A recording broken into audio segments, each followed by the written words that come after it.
Series শুরুর আগে থেকে বিষয়টা স্পষ্ট করেছিল বিসিসিআই। পিঠের ইনজুরিতে ভোগা জসপ্রীত বুমরাহ ইংল্যান্ডের বিপক্ষে খেলবেন যে কোনো ৩ টেস্ট। সেই কোটা শেষ হয়ে গেলেও ভারত কোচ গৌতম গম্ভীর ইঙ্গিত দিয়েছিলেন সিরিজের শেষ টেস্টে হয়তোবা দেখা যাবে বুমরাকে। তবে এবার সেই সিদ্ধান্ত থেকে ঘুরে দাঁড়ালো Bharat team management.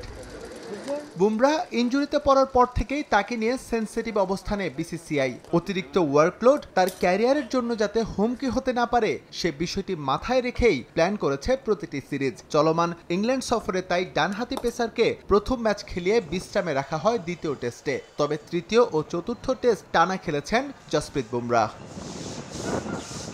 Tendulkar Anderson সিরিজে এই মুহূর্তে ২-১ লিড ইংল্যান্ডের। সিরিজ না হারাতে চাইলে শেষ ম্যাচে জয়ের বিকল্প নেই ভারতের জন্য। তারপরও কোনো ঝুঁকি নিতে চাইছে না সফরকারীরা। বিসিসিআইয়ের এক সূত্র নিশ্চিত করেছে ওভাল টেস্টে বুমরাহকে খেলানোর সিদ্ধান্ত থেকে সরে এসেছে টিম ম্যানেজমেন্ট। এর আগে ম্যানচেস্টার টেস্টে মাত্র ১ ইনিংস বল করায় ওভালে তার খেলার বিষয়ে আশাবাদী ছিলেন গম্ভীর।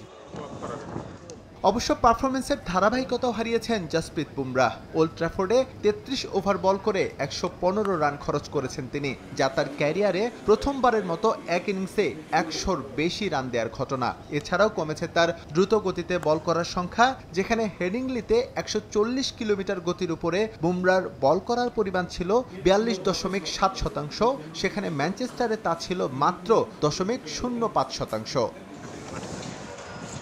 এদিকে বুমরাহর পরিবর্তে সিরিজের শেষ টেস্টে ভারত দলের জায়গা হবে আকাশদীপের। টিম ম্যানেজমেন্ট দিয়ে রেখেছে এমনই আভাস। চোটের কারণে চতুর্থ টেস্টে মাঠে নামেননি তিনি, তবে ফিরেছেন অনুশীলনে। দ্বিতীয় টেস্টে ২ ইনিংস মিলিয়ে আকাশদীপ ১০ উইকেট শিকার করলেও নিষ্প্রভ ছিলেন লর্ডসে। তবে ওভালে তিনি আবারও পুরনো রূপে ফিরবেন বলে প্রত্যাশা টিম ম্যানেজমেন্টের।